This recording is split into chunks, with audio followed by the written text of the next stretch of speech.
আসসালামু আলাইকুম। ওয়ালাইকুম আসসালাম। ভাই আপনার নাম কি? আমার নাম মাওলানা আব্দুল্লাহ কাউসার।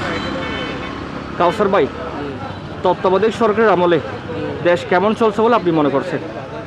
গত তত্ত্বাবধায়ক সরকার মানে না বর্তমান বর্তমান সরকার আলহামদুলিল্লাহ অত্যন্ত সুন্দর চলছে।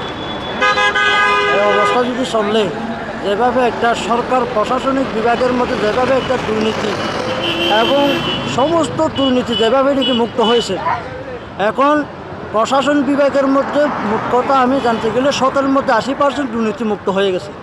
এখন পাবলিক ফাংশনের মধ্যে অনেক দুর্নীতি রয়ে গেছে, এমনকি বগলতলের মধ্যে দুর্নীতি, হাতে চলাফেরার মধ্যে দুর্নীতি ইত্যাদি দুর্নীতি রয়ে গেছে।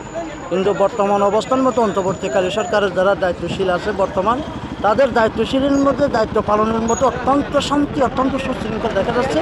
এই সুশৃঙ্খলভাবে যদি সে দেশ যদি সে পরিচালিত হয়, দেখবেন যে একটা আমরা বর্তমানের জন্য এবং ভবিষ্যতের জন্য আমরা একটা সোনার বাংলাদেশ হিসাবে উপহার দিতে পারবো আগামীতে ইনশাআল্লাহ। কোন সরকারকে ক্ষমতায় দেখতে চান? আমরা মনে করি এমন একটি সরকার দেখতে চাই, এই সরকারের মাধ্যমে সাধারণ থেকে উচ্চ পর্যায় থেকে নিম্ন পর্যায় পর্যন্ত এবং কি প্রশাসন থেকে শুরু করে পারিবারিক এবং সমাজ পর্যন্ত যাতে দুর্নীতিমুক্ত আদর্শিক একটা ইসলামী আদিবাসী সোসাইটি হিসাবে যাতে চলতে পারে, সেই রকম একটি সরকার আমরা চাই।